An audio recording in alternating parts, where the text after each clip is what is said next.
5-6 గ్రామాల ప్రజలకు సంబంధించి ఈ కోదాడ NH-65 జాతీయ రహదారి వద్ద అండర్ పాస్ లేకపోవడంతో గతంలో ఏదైతే NH-65 రోడ్డు నిర్మాణం జరిగినప్పటి నుంచి కూడా మా గ్రామ ప్రజలు, సర్పంచులు, అందరూ ప్రజాప్రతినిధులు, మా గ్రామాలకు సంబంధించినటువంటి ప్రజాప్రతినిధులు ఇక్కడ అండర్ పాస్ నిర్మించాలి, ప్రజల ప్రాణాలకు రక్షణ కల్పించాలని చెప్పేసి అనేక సార్లు అనేక రూపాల్లో కూడా మరి ధర్నాలు నిర్వహించి నిరసన తెలపడం జరిగింది.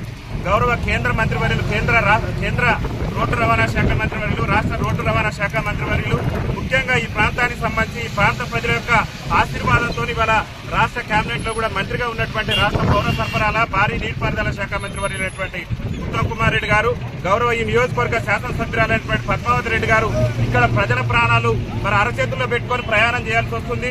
మా రామాపురం గ్రామానికి సంబంధించి వేలాది మంది విద్యార్థులు చదువుకునేటటువంటి ఒక ఇంజనీరింగ్ కళాశాల కూడా మా గ్రామాల్లో ఉంది. వాళ్ళ కళాశాలకి వెళ్లాలన్నా కానీ రోడ్డు దాట వెళ్లాల్సినటువంటి అవసరం ఉన్నది. ఇక్కడ అనేక మంది మా గ్రామస్తులే కాకుండా ఇతర గ్రామాల ప్రజలు కూడా యాక్సిడెంట్ రూపంలో ప్రమాదానికి గురి వారి ప్రాణాలు కూడా కోల్పోయారు. కాబట్టి గౌరవ ఎమ్మెల్యే గారు, గౌరవ మంత్రి గారు చొరవ చూపాలి. ఎందుకంటే వాళ్ళే కేంద్ర మంత్రి దృష్టికి తీసుకెళ్లాలి.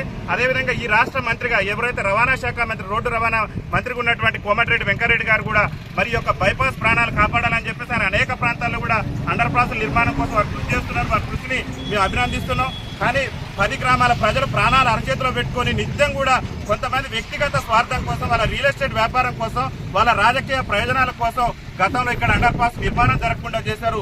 దయచేసి ఇక్కడ రాజకీయాలు కాదు, కావాల్సింది ప్రజల ప్రాణాలకు రక్షణ కల్పించవలసినటువంటి బాధ్యత రాజకీయ నాయకులుగా,